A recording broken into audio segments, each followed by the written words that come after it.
हर हर महादेव। राम राम सभी को। आप सभी का हमारे चैनल धार्मिक और ज्ञान की कथाएं पर स्वागत है। जैसा कि आप सभी को पता है कि आप शिव महापुराण के अध्यायों का श्रवण कर रहे हैं। आज इसी श्रृंखला में आप शिव महापुराण में सुनेंगे महाप्रलय में केवल सद्ब्रह्मा की सत्ता का प्रतिपादन कैसे हुआ। उस निर्गुण निराकार ब्रह्मा से ईश्वर मूर्ति भगवान सदाशिव का प्राकट्य, सदाशिव द्वारा स्वरूप भूता शक्ति अंबिका का प्रकटीकरण, उन दोनों के द्वारा उत्तम क्षेत्र काशी या आनंद वन का प्रादुर्भाव, भगवान शिव के वामांग से परम पुरुष विष्णु का आविर्भाव तथा उनके सकाश से प्राकृत तत्वों की क्रम से उत्पत्ति का वर्णन आज आप सुनेंगे। ब्रह्मा जी ने कहा, हे ब्रह्मन देव शिरोमणि, तुम सदा समस्त जगत के उपकार में ही लगे रहते हो। तुमने लोगों के हित की कामना से यह बहुत उत्तम बात पूछी है, जिसके सुनने से संपूर्ण लोगों के समस्त पापों का अक्षय हो जाता है। उस अनाम्य शिव तत्व का मैं तुमसे वर्णन करता हूँ। शिव तत्व का स्वरूप बड़ा ही उत्कृष्ट और अद्भुत है। जिस समय समस्त चराचर जगत नष्ट हो गया था, सर्वत्र केवल अंधकार ही अंधकार था। न सूर्य दिखाई देते थे, न चंद्रमा, अन्य ग्रहों और नक्षत्रों का भी पता नहीं था। न दिन होता था न रात। अग्नि, पृथ्वी, वायु और जल की भी सत्ता नहीं थी। प्रधान तत्व अव्यक्त प्रकृति से रहित सोना आकाश मात्र शेष था। दूसरे किसी तेज की उपलब्धि नहीं होती थी। अदृष्ट आदि का भी अस्तित्व नहीं था। शब्द और स्पर्श भी साथ छोड़ चुके थे। गंध और रूप की भी अभिव्यक्ति नहीं होती थी। रस का भी अभाव हो गया था। दिशाओं का भी भान नहीं होता था।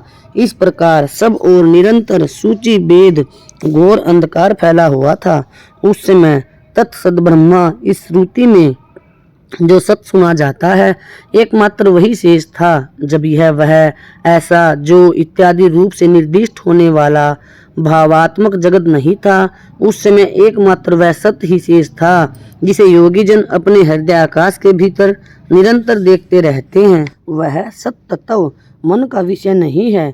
वाणी का भी वहां तक कभी पहुंच नहीं होती। वह नाम तथा रूप रंग से भी शून्य है। वह न स्थूल है, न कृश है, न ह्रस्व है, न दीर्घ है, न तथा न लघु है, न गुरु है। उसमें न कभी वृद्धि होती है न कमी होती है। श्रुति भी उसके विषय में चकित भाव से हैं, इतना ही कहती हैं, अर्थात उसकी सत्ता मात्र का ही निरूपण कर पाती हैं। उसका कोई विशेष विवरण देने में असमर्थ हो जाती है। वह सत्य ज्ञान स्वरूप, अनंत परम आनंद में, परम ज्योति स्वरूप, अप्रमेय, आधार रहित, निर्विकार, निराकार, निर्गुण, योगिगम्य, सर्वव्यापी, सबका एकमात्र कारण, निर्विकल्प, निरा आरंभ, माया शून्य, उपद्रव रहित, अद्वितीय, अनादि, अनंत, संकोच विकास से शून्य तथा चिन्मय है। जिस पर ब्रह्मा के विषय में ज्ञान और अज्ञान से पूर्ण उक्तियों द्वारा इस प्रकार विकल्प किए जाते हैं, उसने कुछ काल के बाद द्वितीय की इच्छा प्रकट की, अर्थात सृष्टि का उत्पन्न करने की सोची। उसके भीतर एक से अनेक होने का संकल्प उदित हुआ। तब उस निराकार परमात्मा ने अपनी लीला शक्ति से अपने लिए मूर्ति आकार की कल्पना की। वह मूर्ति संपूर्ण ऐश्वर्य गुणों से संपन्न, सर्वज्ञानमयी, शुभ स्वरूपा, सर्वव्यापिनी, सर्वरूपा, सर्वदर्शनी, सर्वकारिणी, सबकी एकमात्र वंदनीय, सर्वाधा, सब कुछ देने वाली और संपूर्ण संस्कृतियों का केंद्र थी। उस शुद्ध रूपणी ईश्वर मूर्ति की कल्पना करके वह अद्वितीय, अनादि, अनंत, सर्वप्रकाशक, चिन्मय, सर्वव्यापी और अविनाशी पर ब्रह्मा अंतर्हित हो गया। जो मूर्ति रहित पर ब्रह्मा है, उसी की मूर्ति भगवान सदाशिव है। अवर्चनीय और प्राचीन विद्वान उन्हीं को ईश्वर कहते हैं। उस समय एकाकी रहकर स्वेच्छा अनुसार विहार करने वाले उन सदाशिव ने अपने विग्रह से स्वयं ही एक स्वरूप भूता शक्ति की सृष्टि की, जो उनके अपने श्री अंग से कभी अलग नहीं होने वाली थी।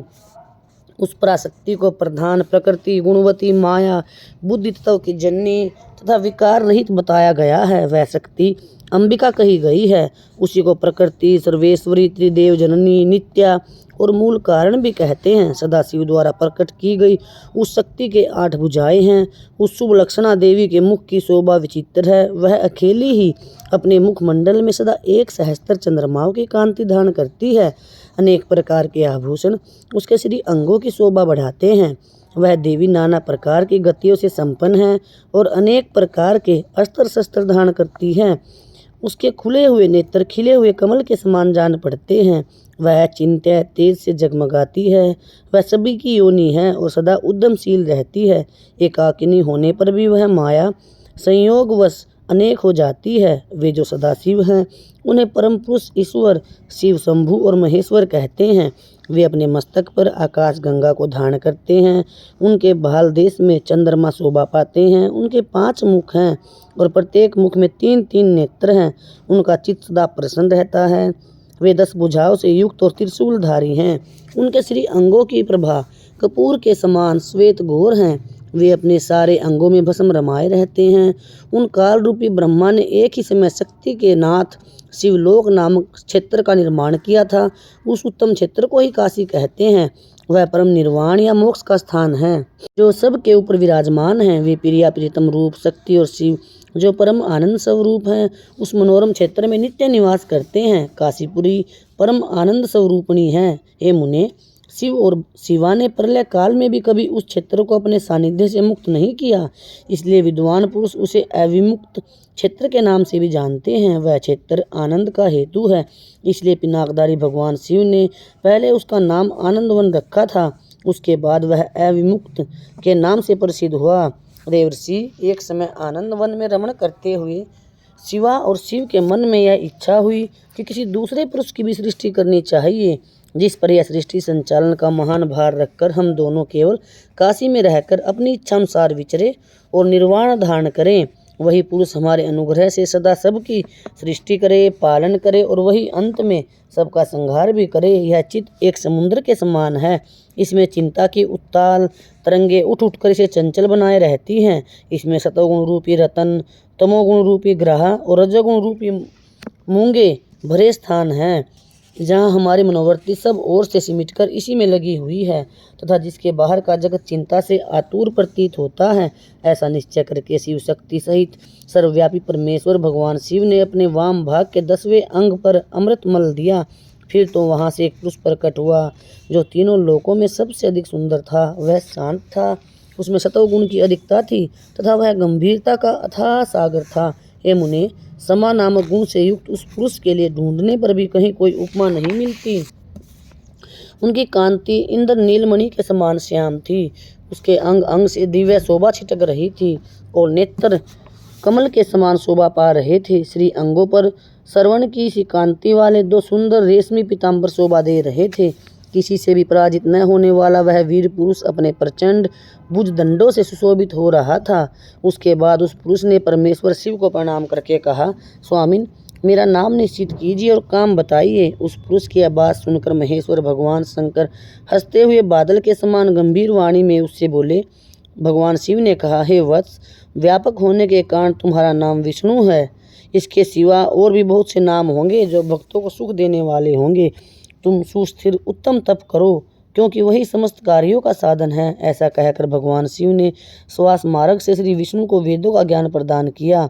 इसके बाद अपनी महिमा से कभी अच्युत न होने वाले श्री हरि भगवान शिव को प्रणाम करके बड़ी भारी तपस्या करने लगे और शक्ति सहित परमेश्वर शिव भी पार्षद गणों के साथ वहाँ से अदृश्य हो गए। भगवान विष्णु ने सुदीर्घ काल तक बड़ी कठोर तपस्या की। तपस्या के परिश्रम से युक्त भगवान विष्णु के अंगों से अनेक प्रकार की जलधाराएं निकलने लगी। यह सब भगवान शिव की माया से ही संभव हुआ। हे महामुने, उस जल से सारा सोना आकाश व्याप्त हो गया। वह ब्रह्म रूप जल अपने स्पर्श मात्र से सब पापों का नाश करने वाला सिद्ध हुआ। उस समय थके हुए परम पुरुष विष्णु ने स्वयं उस जल में शयन किया। वे दीर्घ काल तक बड़ी प्रसन्नता के साथ उसमें रहे। जल में शयन करने के कारण ही उनका नारायण नाम हुआ। यह श्रुति सम्मत नाम प्रसिद्ध है। उस समय उन परम पुरुष नारायण के सिवा दूसरी कोई प्राकृतिक वस्तु नहीं थी। उसके बाद ही उन महात्मा नारायण देव से था संभव सभी तत्व प्रकट हुए। हे महामते विद्वन, मैं उन तत्वों की उत्पत्ति प्रकार बता रहा हूँ, सुनो। प्रकृति से महत्व प्रकट हुआ और महतत्व से तीनों गुण। इन गुणों के भेद से त्रिविध अहंकार की उत्पत्ति हुई। अहंकार से 5 तन्मात्राएं हुई और उन तन्मात्राओं से 5 भूत प्रकट हुए। उसी समय ज्ञानेंद्रियों और कर्मेंद्रियों का भी प्रादुर्भाव हुआ। हे मुनि श्रेष्ठ, इस प्रकार मैंने तुम्हें तत्वों की संख्या बताई है। इनमें से पुरुष को छोड़कर शेष सारे तत्व प्रकृति से प्रकट हुए हैं, इसलिए सब के सब जड़ हैं। तत्वों की संख्या 24 है। उस समय एकाकार हुए 24 तत्वों को ग्रहण करके वे परम पुरुष नारायण भगवान शिव की इच्छा से ब्रह्म रूप जल में सो गए।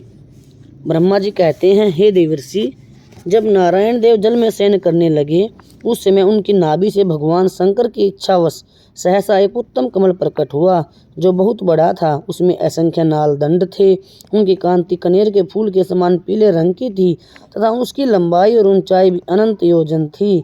वह कमल करोड़ों सूर्यों के समान प्रकाशित हो रहा था। सुंदर होने के साथ ही संपूर्ण तत्वों से युक्त था और अत्यंत परम रमणीय दर्शन के योग्य तथा सबसे उत्तम था। इसके पश्चात कल्याणकारी परमेश्वर सांब सदाशिव ने पहले की प्रयत्न करके मुझे अपने दाहिने अंग से उत्पन्न किया। हे मुनि, उन महेश्वर ने मुझे तुरंत ही अपनी माया से मोहित करके नारायण के नाभि कमल में डाल दिया और लीला पूर्वक मुझे वहां से प्रकट किया। इस प्रकार उस कमल से पुत्र के रूप में मुझ हिरण्यगर्भ का जन्म हुआ और मेरे 4 मुख हुए और शरीर की कांति लाल हुई। मेरे मस्तक पर त्रिपुंड की रेखाएं अंकित थी। हे तात, भगवान शिव की माया से मोहित होने के कारण मेरी ज्ञान शक्ति इतनी दुर्बल हो रही थी कि मैंने उस कमल के सिवा दूसरे किसी को अपने शरीर का जनक या पिता नहीं जाना। मैं कौन हूँ, कहाँ से आया हूँ, मेरा कार्य क्या है, मैं किसका पुत्र होकर उत्पन्न हुआ हूँ और किसने इस समय मेरा निर्माण किया है। इस प्रकार संशय में पड़े हुए मेरे मन में यह विचार उत्पन्न हुआ, मैं किस लिए मोह में पड़ा हुआ हूँ। जिसने मुझे उत्पन्न किया है उसका पता लगाना तो बहुत सरल है। इस कमल पुष्प का जो पत्र युक्त नाल है उसका उद्गम स्थान इस जल के भीतर नीचे की ओर है। जिसने मुझे उत्पन्न किया है वह पुरुष भी होगा, इसमें संशय नहीं है। ऐसा निश्चय करके मैंने अपने को कमल से नीचे उतारा। मैं उस कमल की एक नाल में गया और सैकड़ों वर्षों तक वहां भ्रमण करता रहा, किंतु कहीं भी उस कमल के उद्गम का स्थान मुझे नहीं मिला। तब पुनः संदेह में पड़कर मैं उस कमल पुष्प पर जाने को उत्सुक हुआ और नाल के मार्ग से उस कमल पर चढ़ने लगा। इस तरह बहुत ऊपर जाने पर भी मैं उस कमल के कोष को पा न सका। उस दशा में मैं और भी मोहित हो उठा। हे मुनि, उसमें भगवान शिव की इच्छा से परम मंगलमयी उत्तम आकाशवाणी प्रकट हुई, जो मेरे मोह का विध्वंस करने वाली थी। उस वाणी ने कहा, तपस्या करो। उस आकाशवाणी को सुनकर मैंने अपने जन्मदाता पिता का दर्शन करने के लिए उस समय पुनः प्रयत्न पूर्वक 12 वर्षों तक घोर तपस्या की। तब मुझ पर अनुग्रह करने के लिए ही 4 भुजाओं और सुंदर नेत्रों से सुशोभित भगवान विष्णु वहां अचानक प्रकट हो गए। उन परम पुरुष ने अपने हाथों में शंख, चक्र, गदा और पद्म धारण कर रखे थे। उनके सारे अंग सजल जलधर के समान श्याम कांति से सुशोभित थे। उन परम प्रभु ने सुंदर पीताम्बर पहन रखा था। उनके मस्तक अंगों में मुकुट आदि महामूल्यवान आभूषण शोभा पाते थे। उनका मुख अरविंद प्रसन्नता से खिला हुआ था और मैं उनकी छवि पर मोहित हो रहा था। वे मुझे करोड़ों कामदेवों के समान मनोहर दिखाई दिए। उनका वह अत्यंत सुंदर रूप देखकर मुझे बड़ा आश्चर्य हुआ।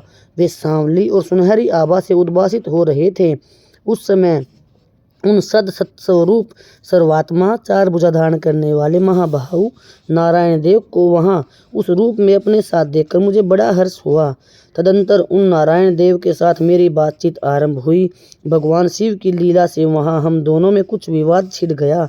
इसी समय हम लोगों के बीच में एक महान अग्निस्तंभ ज्योतिर्लिंग प्रकट हुआ।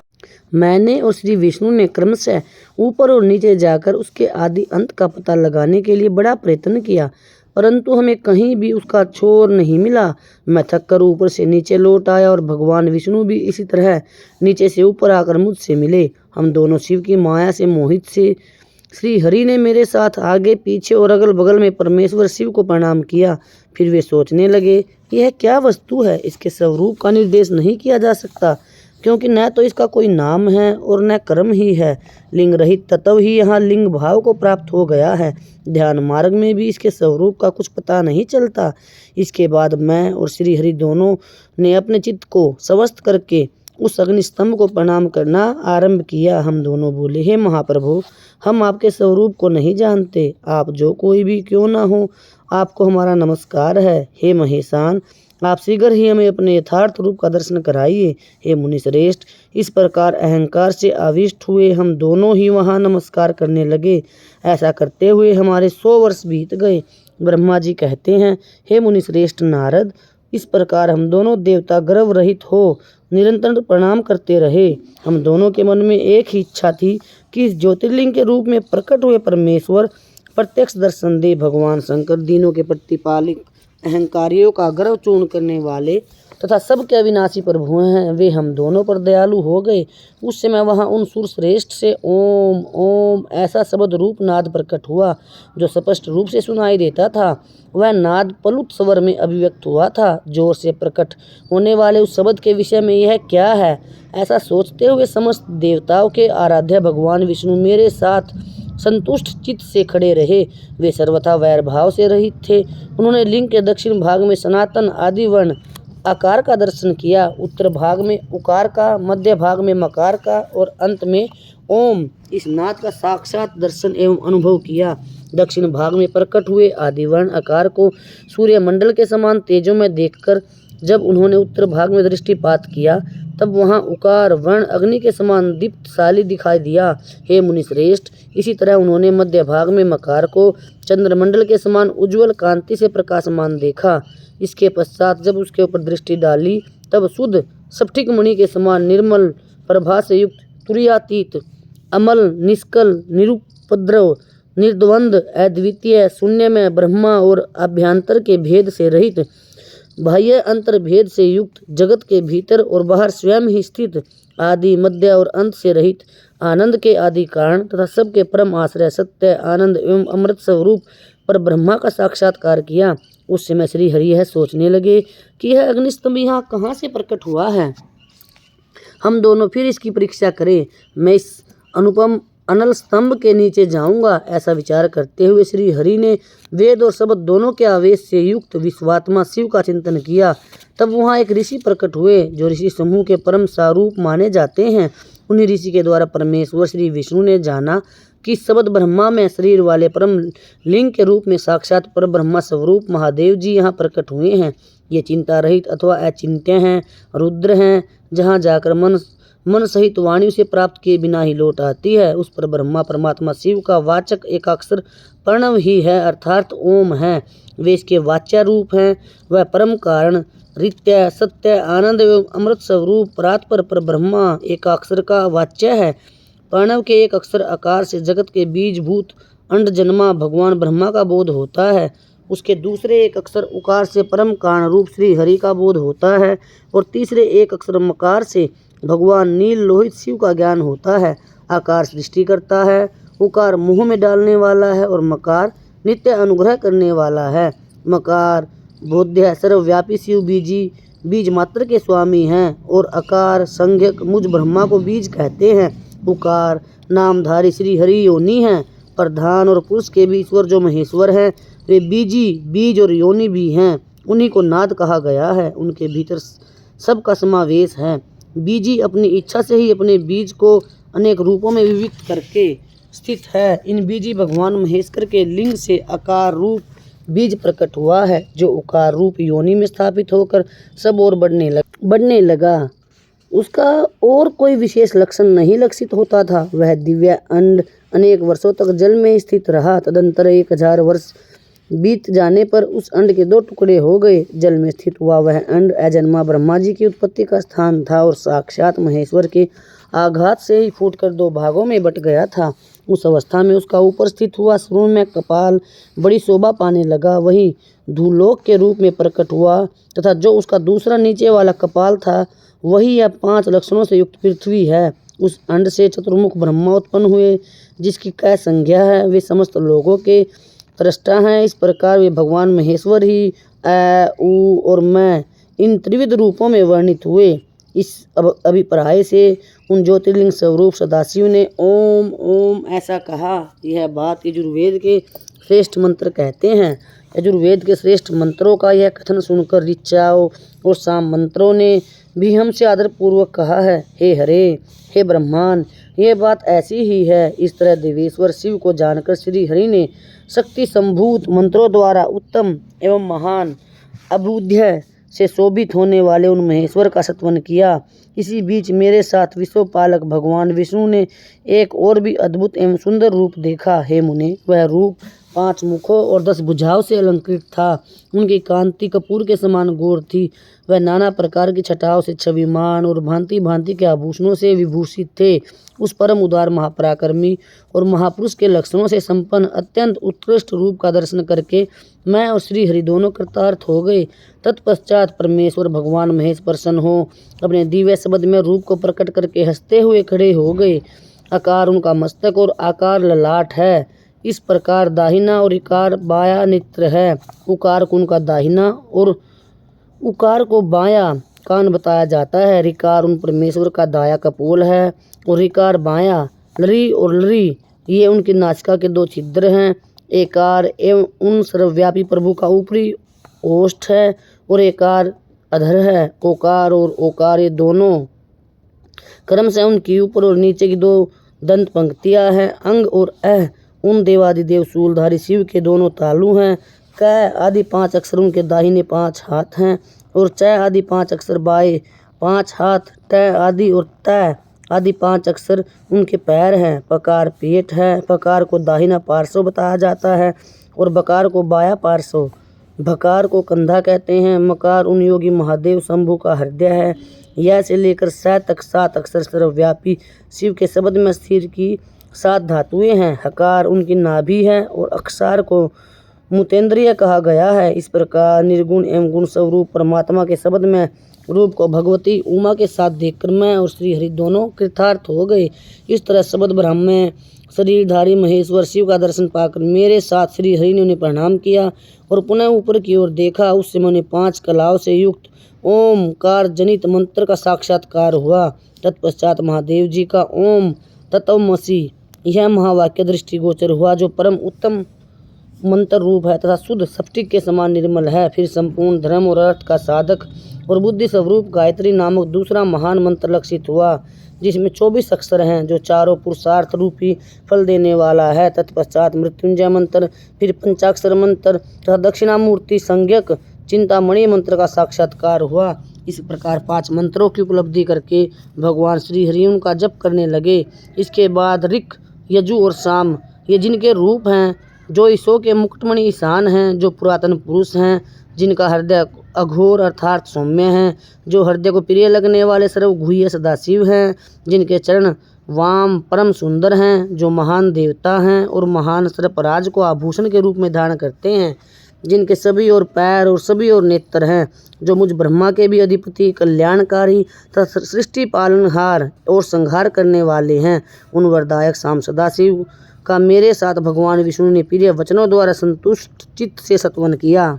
ब्रह्मा जी कहते हैं, हे नारद, भगवान विष्णु के द्वारा की हुई अपनी स्तुति सुनकर करुणानिधि महेश्वर बड़े प्रसन्न हुए और उमा देवी के साथ अचानक वहां प्रकट हो गए। उस समय उनके 5 मुख और प्रत्येक मुख में 3-3 नेत्र शोभा पाते थे। भाल देश में चंद्रमा का मुकुट सुशोभित था। सिर पर जटा धारण किए गौरवर्ण विशाल नेत्र शिव ने अपने संपूर्ण अंगों में विभूति लगा रखी थी। उनके 10 भुजाएं थी। कंठ में नील चिन्ह था। उनके श्री अंग समस्त आभूषणों से विभूषित थे। उन सर्वांग सुंदर शिव के मस्तक भस्म्य त्रिपुंड से अंकित थे।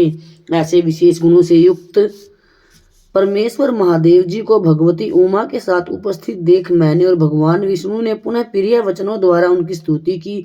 तब पाप हारी करुणा सागर करुणाकर भगवान महेश्वर ने प्रसन्नचित होकर उन श्री विष्णुदेव को श्वास रूप से वेद का उपदेश दिया। हे मुने, उसके बाद भगवान शिव ने परमात्मा श्री हरि को गुह्य ज्ञान प्रदान किया। फिर उन परमात्मा ने कृपा करके मुझे भी वह ज्ञान दिया। वेद का ज्ञान प्राप्त करके कृतार्थ हुए भगवान विष्णु ने मेरे साथ हाथ जोड़कर महेश्वर को नमस्कार करके पुनः उनसे पूजन की विधि बताने तथा सदुपदेश देने के लिए प्रार्थना की। ब्रह्मा जी कहते हैं, हे मुने, श्री हरि की यह बात सुनकर अत्यंत प्रसन्न हुए कृपानिधान भगवान शिव ने प्रीति पूर्वक यह बात कही। श्री शिव जी बोले, हे श्रेष्ठगण, मैं तुम दोनों की भक्ति से निश्चय बहुत प्रसन्न हूँ। तुम लोग मुझ महादेव की ओर देखो। इस समय तुम्हें मेरा स्वरूप जैसा दिखाई देता है, वैसे ही रूप का प्रयत्न पूर्वक पूजन चिंतन करना चाहिए। तुम दोनों महाबली हो और मेरी स्वरूप भूता प्रकृति से प्रकट हुए हो। मुझ सर्वेश्वर के दाएं बाएं अंगों से तुम्हारा आविर्भाव हुआ है। ये लोक पितामह ब्रह्मा मेरे दाहिने पार्श्व से उत्पन्न हुए हैं और तुम विष्णु मुझ परमात्मा के वाम पार्श्व से प्रकट हुए हो। मैं तुम दोनों पर भली भांति प्रसन्न हूँ और तुम्हें मनवांछित वर देता हूँ। मेरी आज्ञा से तुम दोनों की मुझ में दृढ़ भक्ति हो। हे ब्राह्मण, तुम मेरी आज्ञा का पालन करते हुए जगत की सृष्टि करो और वत्स विष्णु, तुम इस चराचर जगत का पालन करते रहो। हम दोनों से ऐसा कहकर भगवान शंकर ने हमें पूजा की उत्तम विधि प्रदान की, जिसके अनुसार पूजित होने पर वे पूजन को अनेक प्रकार के फल देते हैं। शंभु की उपयुक्त बात सुनकर मेरे सहित श्री हरि ने महेश्वर को हाथ जोड़कर प्रणाम करके कहा, हे प्रभु, यदि हमारे प्रति आपके हृदय में प्रीति उत्पन्न हुई है और यदि आप हमें वर देना आवश्यक समझते हैं, तो हमें यह वर मांगते हैं कि आप में हम दोनों की सदा अनन्य एवं अविचल भक्ति बनी रहे।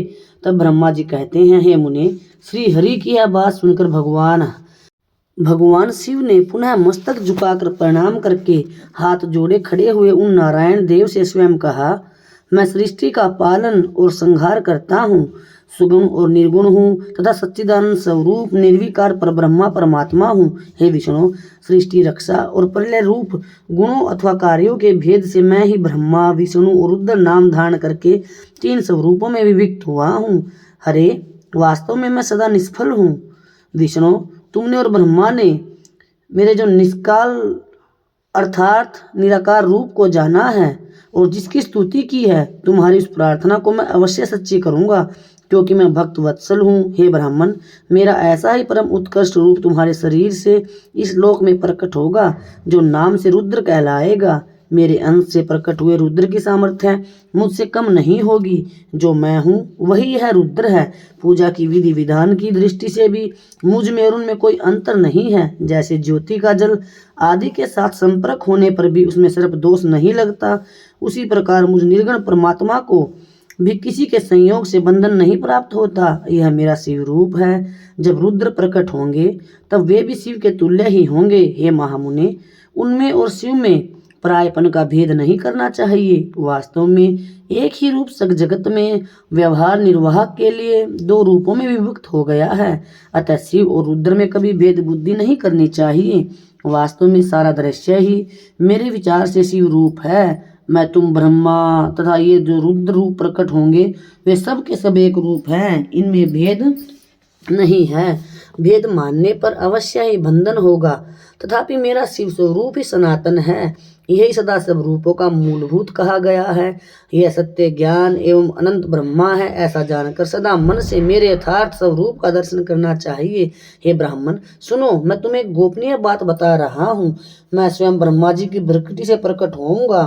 गुणों में भी मेरा प्राकट्य कहा गया है, जैसा कि लोगों ने कहा है हर तामस प्रकृति के हैं। वास्तव में उस रूप में अहंकार का वर्णन हुआ है। उस अहंकार को केवल तामस ही नहीं, सात्विक भी समझना चाहिए, क्योंकि सात्विक देवगण व्यावकारिक अहंकार की सृष्टि है। यह तामस और सात्विक आदि केवल भेद नाम मात्र का है, अर्थात इनमें कोई भी भेद नहीं है। वास्तव में हर को तामस नहीं कहा जा सकता। हे ब्राह्मण, इस कारण से तुम्हें ऐसा करना चाहिए।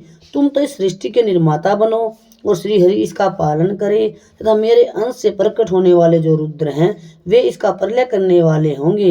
ये जो उमा नाम से विख्यात परमेश्वरी प्रकृति देवी हैं, इन्हीं की शक्ति भूता वाग देवी ब्रह्मा जी का सेवन करेंगी। फिर इन प्रकृति देवी से वहाँ जो दूसरी शक्ति प्रकट होगी वे लक्ष्मी रूप से भगवान विष्णु का आश्रय लेंगी। इसके पश्चात पुनः काली नाम से जो तीसरी शक्ति प्रकट होगी वे निश्चय ही मेरे अंशभूत रुद्रदेव को प्राप्त होंगी। वे कार्य की सिद्धि के लिए वहाँ ज्योति रूप से प्रकट होंगी। इस प्रकार मैंने देवी की शुभ स्वरूपा पराशक्तियों का परिचय दिया। उनका कार्य क्रमशः सृष्टि, पालन और संहार का संपादन ही है। हे सुरश्रेष्ठ, ये सब की सब मेरी प्रिया प्रकृति देवी की अंशभूता हैं, अर्थात ये पार्वती देवी के ही अंश हैं। हे हरे, तुम लक्ष्मी का सहारा लेकर कार्य करो। ब्रह्मांड, तुम्हें प्रकृति की अंशभूता वाग्देवी को पाकर मेरी आज्ञा के अनुसार मन से सृष्टि कार्य का संचालन करना चाहिए और मैं अपनी प्रिया की अंशभूता प्रात पर काली का आश्रय ले रुद्र रूप से प्रलय संबंधी उत्तम कार्य करूंगा। तुम सब लोग अवश्य ही संपूर्ण आश्रमों तथा उनसे भिन्न अनन्य विविध कार्यों द्वारा चारों वर्णों से भरे हुए लोक की सृष्टि एवं रक्षा आदि करके सुख पाओगे। हे हरे, तुम ज्ञान विज्ञान से संपन्न तथा संपूर्ण लोगों के हितैषी हो, अतः मेरी आज्ञा पाकर जगत में सब लोगों के लिए मुक्तिदाता बनो।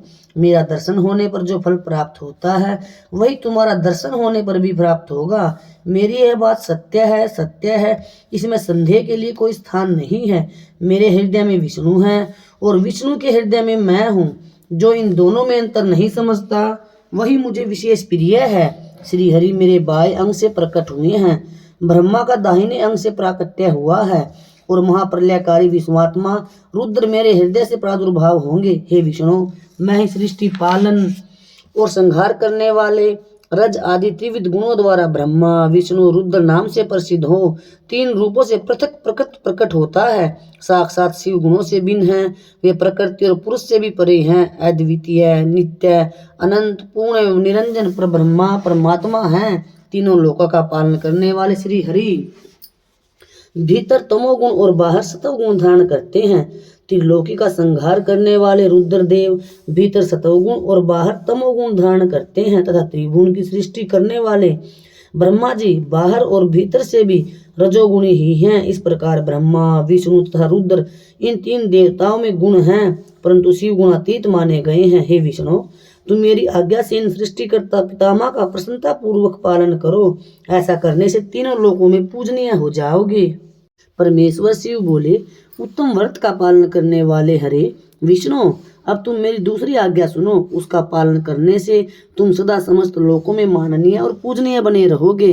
ब्रह्मा जी के द्वारा रचे गए लोक में जब कोई दुख या संकट उत्पन्न हो तब तुम उन संपूर्ण दुखों का नाश करने के लिए सदा तत्पर रहना। तुम्हारे संपूर्ण दुस्सह कार्यों में मैं तुम्हारी सहायता करूंगा। तुम्हारे जो दुर्जय और अत्यंत उत्कट शत्रु होंगे उन सबको मैं मार गिराऊंगा। हे हरे, तुम नाना प्रकार के अवतार धारण करके संसार में अपनी उत्तम कीर्ति का विस्तार करो और सबके उद्धार के लिए तैयार रहो। तुम रुद्र के ध्येय हो और रुद्र तुम्हारे ध्येय हैं। तुम में और रुद्र में कुछ भी अंतर नहीं है। जो मनुष्य रुद्र का भक्त होकर तुम्हारी निंदा करेगा उसका सारा पुण्य तत्काल भस्म हो जाएगा। पुरुषोत्तम विष्णु, तुमसे द्वेष करने के कारण मेरी आज्ञा से उनको नरक में गिरना पड़ेगा। यह बात सत्य है, इसमें संदेह नहीं। तुम इस लोक में मनुष्यों के लिए विशेषतः भोग और मोक्ष प्रदान करने वाले और भक्तों के ध्येय तथा पूज्य होकर प्राणियों का निग्रह और अनुग्रह करो। ऐसा कहकर भगवान शिव ने मेरा हाथ पकड़ लिया और श्री विष्णु को सौंपकर उनसे कहा, तुम संकट के समय सदा इनकी सहायता करते रहना। सबके अध्यक्ष होकर सभी को भोग और मोक्ष प्रदान करना तथा सर्वदा समस्त मनोकामनाओं का साधक एवं सर्वश्रेष्ठ बने रहना। जो तुम्हारी शरण में आ गया वह निश्चय ही मेरी शरण में आ गया। जो मुझ में और तुम में अंतर समझता है वह अवश्य नरक में गिरता है। ब्रह्मा जी कहते हैं, देवऋषि नारद भगवान शिव का यह वचन सुनकर मेरे साथ भगवान विष्णु ने सबको वश में करने वाले विश्वनाथ को प्रणाम करके मन स्वर में कहा, करुणा सिंधु जगन्नाथ शंकर, मेरी यह बात सुनिए। मैं आपकी आज्ञा के अधीन रहकर यह सब कुछ करूंगा। स्वामी, जो मेरा भक्त होकर आपकी निंदा करे उसे आप निश्चय ही नरकवास प्रदान करें। हे नाथ, जो आपका भक्त है वह मुझे अत्यंत प्रिय है। जो ऐसा मानता है उनके लिए मोक्ष दुर्लभ नहीं है। श्री हरि का यह कथन सुनकर दुखहारी हर ने उनकी बात का अनुमोदन किया और नाना प्रकार के धर्मों का उपदेश देकर हम दोनों के हित की इच्छा से हमें अनेक प्रकार के वर दिए। इसके बाद भक्तवत्सल भगवान शंभु कृपा पूर्वक हमारी ओर देखकर हम दोनों के देखते देखते वहां से अचानक अंतर ध्यान हो गए। तभी से इस लोक में लिंग पूजा का विधान चालू हुआ है। लिंग में प्रतिष्ठित भगवान शिव भोग और मोक्ष देने वाले हैं। शिवलिंग की जो वेदी या अर्घा है वह महादेवी का स्वरूप है और लिंग साक्षात महेश्वर का लय का अधिष्ठान होने के कारण भगवान शिव को लिंग कहा गया है, क्योंकि उन्हीं में निखिल जगत का लय होता है। हे महामुने, जो शिवलिंग के समीप कोई कार्य करता है उसके पुण्य फल का वर्णन करने की शक्ति मुझ में नहीं है। शिव पूजन की विधि तथा उसका फल क्या है? ऋषि बोले, व्यास शिष्य महाभाग सूत जी, आपको नमस्कार है। आज आपने भगवान शिव की बड़ी अद्भुत एवं परम पावन कथा सुनाई है। हे दयानिधि, ब्रह्मा जी और नारद जी के संवाद के अनुसार आप हमें शिव जी की पूजन की वह विधि बताइए जिससे यहाँ भगवान शिव संतुष्ट होते हैं। ब्राह्मण, क्षत्रिय, वैश्य और शूद्र सभी शिव की पूजा करते हैं। वह पूजन कैसे करना चाहिए, आपने व्यास जी के मुख से इस विषय को जिस प्रकार सुना हो वह बताइए। महर्षियों का वह कल्याणप्रद एवं श्रुति सम्मत वचन सुनकर सूत जी ने उन मुनियों के प्रश्न के अनुसार सब बातें प्रसन्नता पूर्वक बताई। सूत जी बोले, हे मुनीश्वरों, आपने बहुत अच्छी बात पूछी है, परंतु वह रहस्य की बात है। मैंने इस विषय को जैसा सुना है और जैसी मेरी बुद्धि है उसी के अनुसार आज कुछ कह रहा हूँ। जैसे आप लोग पूछ रहे हैं उसी तरह पूर्व काल में व्यास जी ने सनत कुमार जी से पूछा था, फिर उसे उपमन्यु जी ने भी सुना था। व्यास जी ने शिव पूजन आदि जो भी विषय सुना था उसे सुनकर उन्होंने लोकहित की कामना से मुझे पढ़ा दिया था। इस विषय को भगवान श्री कृष्ण ने महात्मा उपमन्यु से सुना था। पूर्व काल में ब्रह्मा जी ने नारद जी से इस विषय में जो कुछ कहा था वही इस समय मैं कहूँगा। ब्रह्मा जी ने कहा, हे नारद, मैं संक्षेप में लिंग पूजन की विधि बता रहा हूँ, सुनो। जैसा पहले कहा गया है वैसा जो भगवान शंकर का सुखमय निर्मल एवं सनातन रूप है उसका उत्तम भक्ति भाव से पूजन करे। इससे समस्त मनोवांछित फलों की प्राप्ति होगी। दरिद्रता, रोग, दुख तथा शत्रु जनित पीड़ा, ये 4 प्रकार के पाप तभी तक रहते हैं जब तक मनुष्य भगवान शिव की पूजा नहीं करता। भगवान शिव की पूजा होते ही सारे दुख विलीन हो जाते हैं और समस्त सुखों की प्राप्ति हो जाती है। तत्पश्चात समय आने पर उपासक की मुक्ति भी होती है। यह सत्य है, इसमें कुछ भी संदेह नहीं है। जो भगवान शिव की पूजा करते हैं वे अवश्य ही सुखों के भंडार प्राप्त करते हैं। जो मानव शरीर का आश्रय लेकर मुख्यतया संतान सुख की कामना करता है उसे चाहिए कि वह संपूर्ण कार्यों और मनोरथों के साधक महादेव जी की पूजा करे। ब्राह्मण, क्षत्रिय, वैश्य और शूद्र भी संपूर्ण कामनाओं तथा प्रयोजनों की सिद्धि के लिए क्रम से विधि के अनुसार भगवान शंकर की पूजा करे। प्रातःकाल ब्रह्मा मुहूर्त में उठकर गुरु तथा शिव का स्मरण करके तीर्थों का चिंतन एवं भगवान विष्णु का ध्यान करे। फिर मेरा देवताओं का और मुनि आदि का भी स्मरण चिंतन करके स्तोत्र पाठ पूर्वक शंकर जी का विधि पूर्वक नाम ले। उसके बाद सैया से उठकर निवास स्थान से दक्षिणा दिशा में जाकर मल त्याग करे। हे मुने, एकांत में मलोत्सर्ग करना चाहिए। उसे शुद्ध होने के लिए जो विधि मैंने सुन रखी है उसी को आज कहता हूँ, मन को एकाग्र करके सुनो। ब्राह्मण गुदा की शुद्धि के लिए उसमें 5 बार शुद्ध मिट्टी का लेप करे और धोए। क्षत्रिय 4 बार, वैश्य 3 बार और शूद्र 2 बार विधि पूर्वक गुदा की शुद्धि के लिए उसमें मिट्टी लगाए। लिंग में भी 1 बार प्रयत्न पूर्वक मिट्टी लगानी चाहिए। तत्पश्चात बाएं हाथ में 10 बार और दोनों हाथों में 7 बार मिट्टी लगाकर धोए। तात प्रत्येक पैर में 3-3 बार मिट्टी लगाए, फिर दोनों हाथों में भी मिट्टी लगाकर धोए। स्त्रियों को शूद्र की भांति अच्छी तरह मिट्टी लगानी चाहिए। हाथ पैर धोकर पूर्ववत शुद्ध मिट्टी ले और उसे लगाकर दांत साफ करे। फिर अपने वर्ण के अनुसार मनुष्य दत्वन करे। ब्राह्मण को 12 अंगुल की दत्वन करनी चाहिए, क्षत्रिय 11 अंगुल, वैश्य 10 अंगुल और शूद्र 9 अंगुल की दातुन करे। यह दत्वन का मान बताया गया है। मनुस्मृति के अनुसार काल दोष का विचार करके ही दातुन करे या त्याग दे। हे तात, षष्ठी, प्रतिपदा, अमावस्या, नवमी, व्रत का दिन, सूर्यास्त का समय, रविवार तथा श्राद्ध दिवस ये दंतावन के लिए वर्जित है। इनमें दातुन नहीं करने चाहिए। दातुन के पश्चात तीर्थ या जलाशय आदि में जाकर विधि पूर्वक स्नान करना चाहिए।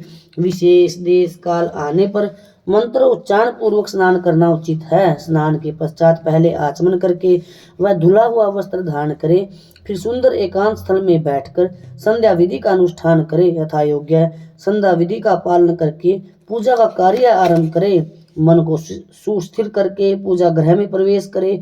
वहां पूजन सामग्री लेकर सुंदर आसन पर बैठे। पहले न्यास आदि करके क्रम से महादेव जी की पूजा करे। शिव जी की पूजा से पहले गणेश जी की, द्वारपालों की और दिक्पालों की भी भली भांति पूजा करके पीछे देवताओं के लिए पीठ स्थान की कल्पना करे अथवा अष्टदल कमल बनाकर पूजा द्रव्य के समीप बैठे और उस कमल पर ही भगवान शिव को आसीन करे। तत्पश्चात 3 आचमन करके पुनः दोनों हाथ धोकर 3 प्राणायाम करके मध्यम प्राणायाम अर्थात कुंभक करते समय त्रिनेत्रधारी भगवान शिव का इस प्रकार ध्यान करें। उनके 5 मुख हैं, 10 भुजाएं हैं, शुद्ध स्फटिक के समान उज्जवल कांति है। सब प्रकार के आभूषण उनके श्री अंगों को विभूषित करते हैं। तथा वे व्याघ्र चमर की चादर ओढ़े हुए हैं। इस तरह ध्यान करके भावना करे कि मुझे भी इनके समान ही रूप प्राप्त हो जाए। ऐसी भावना करके मनुष्य सदा के लिए अपने पाप को भस्म कर डाले। इस प्रकार भावना द्वारा शिव का ही शरीर धारण करके उन परमेश्वर की पूजा करे। शरीर शुद्धि करके मूल मंत्र का क्रमशः न्यास करे अथवा सर्वत्र प्रणव से ही षडंग न्यास करे। ओम आदित्यादि रूप से संकल्प वाक्य का प्रयोग करके फिर पूजा आरंभ करे। पाद अर्घ्य और आचमन के लिए पात्रों को तैयार करके रखे। बुद्धिमान पुरुष विधि पूर्वक भिन्न भिन्न प्रकार के 9 कलश स्थापित करे, उन्हें कुशा से ढककर रखे और कुशाओं से ही जल लेकर उन सबका प्रोक्षण करे। तत्पश्चात उन सभी पात्रों में शीतल जल डाले।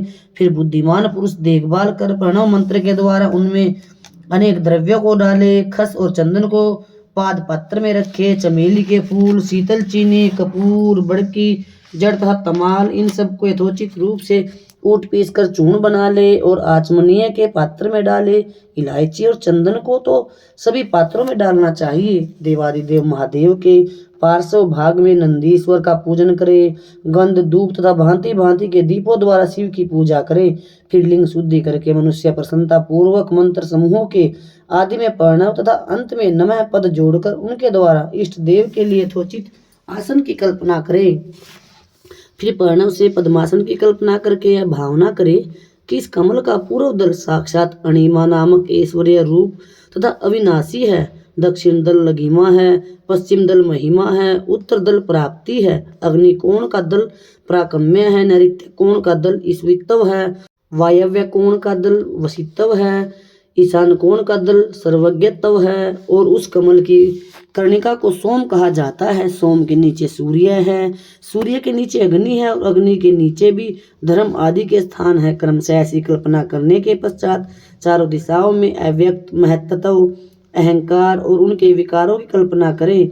सोम के अंत में सतव, रज और तम, इन तीनों गुणों की कल्पना करें।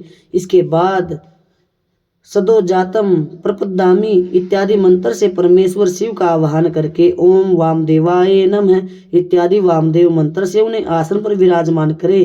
फिर ओम तत्पुरुषाय विद्महे इत्यादि रुद्र गायत्री द्वारा इष्ट देव का सानिध्य प्राप्त करके उन्हें अघोरेभ्य इत्यादि अघोर मंत्र से वहाँ निरुद्ध करे। फिर ईशान सर्व विद्यानाम इत्यादि मंत्र से आराध्य देव का पूजन करे। पाद और आचमनीय अर्पित करके अर्घ्य दे। उसके बाद गंध और चंदन मिश्रित जल से विधि पूर्वक रुद्रदेव को स्नान कराए। फिर पंचगव्य निर्माण की विधि से 5 द्रव्यों को एक पात्र में लेकर प्रणव से ही अभिमंत्रित करके उन मिश्रित गव्य पदार्थों द्वारा भगवान को नहलाए। इसके बाद पृथक पृथक दूध, दही, मधु, गन्ने के रस तथा घी से नहलाकर समस्त अभिष्टों के दाता और हितकारी पूजनीय महादेव जी का प्रणव के उच्चारण पूर्वक पवित्र द्रव्यों द्वारा अभिषेक करे। पवित्र जल पात्रों में मंत्रोच्चारण पूर्वक जल डाले। डालने से पहले साधक श्वेत वस्त्र से उस जल को यथोचित रीति से छान ले। उस जल को तब तक दूर न करे जब तक इष्ट देव को चंदन न चढ़ा दे। तब सुंदर अक्षतों द्वारा अर्थात चावलों द्वारा प्रसन्नता पूर्वक शंकर जी की पूजा करे। उनके ऊपर कुश, अपामार्ग, कपूर, चमेली, चंपा, गुलाब, श्वेत कनेर, बेला, कमल और उत्पल आदि भांति भांति के पुष्प एवं चंदन आदि चढ़ाकर पूजा करे। परमेश्वर शिव के ऊपर जल की धारा गिरती रहे, इसकी भी व्यवस्था करे। जल से भरे भांति भांति के पात्रों द्वारा महेश्वर को नहलाए। मंत्रोच्चारण पूर्वक पूजा करनी चाहिए, वह समस्त फलों को देने वाली होती है। हे तात, अब मैं तुम्हें समस्त मनोवांछित कामनाओं की सिद्धि के लिए उन पूजा संबंधी मंत्रों को भी संक्षेप में बता रहा हूँ। महामृत्युंजय से तथा पंचाक्षर मंत्र से पूजा करे। 1 सहस्त्र अथवा 101 जलधाराएं गिराने की व्यवस्था करे। यह सब वेद मार्ग से अथवा नाम मंत्रों से करना चाहिए। इसके पश्चात भगवान शंकर के ऊपर चंदन और फूल आदि चढ़ाए।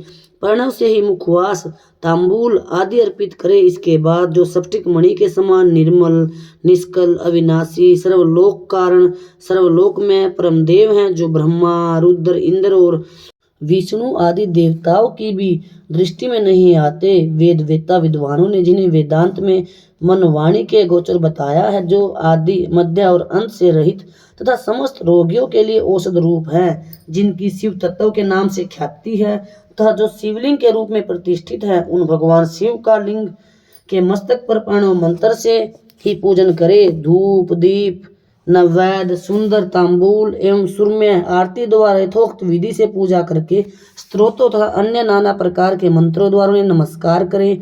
फिर अर्घ्य देकर भगवान के चरणों में फूल बिखेरे और साष्टांग प्रणाम करके देवेश्वर शिव की आराधना करें। फिर हाथ में फूल लेकर खड़ा हो जाए और दोनों हाथ जोड़कर निम्नांकित मंत्र से सर्वेश्वर शंकर की पुनः प्रार्थना करें।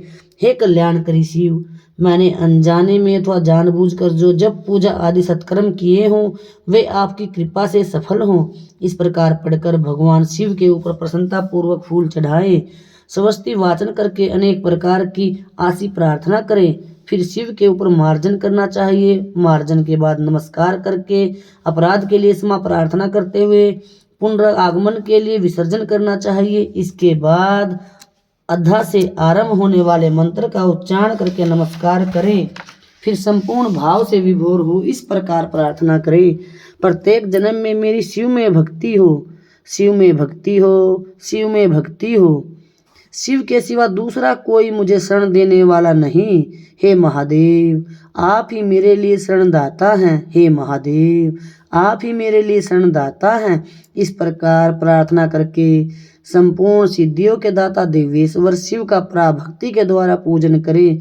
विशेषतः गले की आवाज से भगवान को संतुष्ट करें। फिर सपरिवार नमस्कार करके अनुपम प्रसन्नता का अनुभव करते हुए समस्त लौकिक कार्य सुखपूर्वक करता रहे। जो इस प्रकार शिव भक्ति परायण हो, प्रतिदिन पूजन करता है, उसे अवश्य ही पग पग पर सब प्रकार की सिद्धि प्राप्त होती है। वह उत्तम वक्ता होता है तथा उसे मनोवांछित फल की निश्चय ही प्राप्ति होती है। रोग दुख, दूसरों के निमित्त से होने वाला उद्वेग, कुटिलता तथा विष आदि के रूप में जो जो कष्ट उपस्थित होता है उसे कल्याणकारी परम शिव अवश्य नष्ट कर देते हैं, अवश्य नष्ट कर देते हैं। यह सत्य है, यह सत्य है, इसमें कोई संदेह नहीं है। उस उपासक का कल्याण होता है।